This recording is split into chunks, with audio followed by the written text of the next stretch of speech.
So I am a developmental psychologist.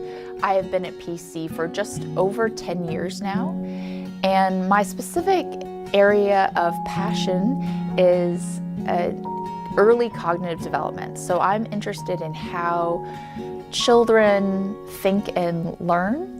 And I think a lot about how children learn from things that are actually not real. So I've done a lot of research on pretend play and imagination. So what do children learn in pretend play, if they do learn? How is it that even young children are able to engage in worlds that are completely different from the real world, and why do they spend so much time doing that? So I've been thinking about how people learn for a really long time, and that's one of the reasons why I'm really, really interested and excited to be the director for the Center of Engaged Learning, because my personal area of research and my personal area of interest is in how people learn. And I've been thinking about how children learn from play for a really long time, and so now I'm interested to take some of the things I know and start thinking about how in higher ed we can think about engagement as a way to learn.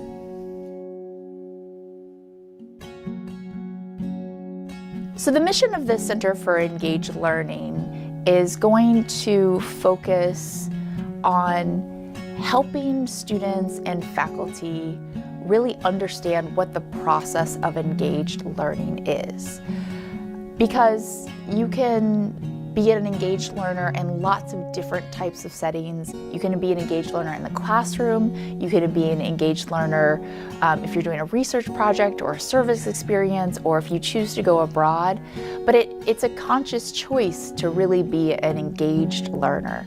So what the center is going to do is take a really deep look at what does it mean to be an engaged learner, and help students gather those skills and abilities that they need to really help them be an engaged learner, to take ownership over their learning, to ask interesting, critical questions in their classes and outside of their classes, to be really reflective and think about how they learn and why they learn and what they like, and if they make a mistake, to think back on that mistake and realize, well, gosh, how could that have done differently, and what can I learn from this so I don't make the same mistake going forward. So, and then we're also going to help faculty help their students be engaged learners. And so we're really going to investigate that process of engaged learning to help everybody on the campus community be a little bit more thoughtful and mindful and critical about why they're here and what they hope to accomplish.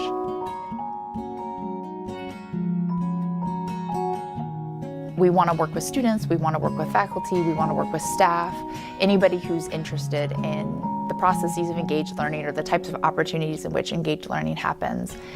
And that is really everybody. So we were working, for example, on a new first-year experience course to help freshmen when they first arrive sort of understand what they want to do when they get here, and how to make the most out of their experience. And the faculty teaching those courses come from all different disciplines. There's even some staff and administrators who help teach those courses for us. And then we work with undergraduate researchers in all sorts of disciplines, students who have a really interesting question and they're working with a faculty member to try to get the answer. And that might be in a biology lab working with cells or fruit flies or DNA, to a fine art studio creating a student creating their own exhibition and their own works of fine art. So it's really, engaged learning can be anything and it can be everywhere. But again, you have to make the choice to be an engaged learner and not a passive learner.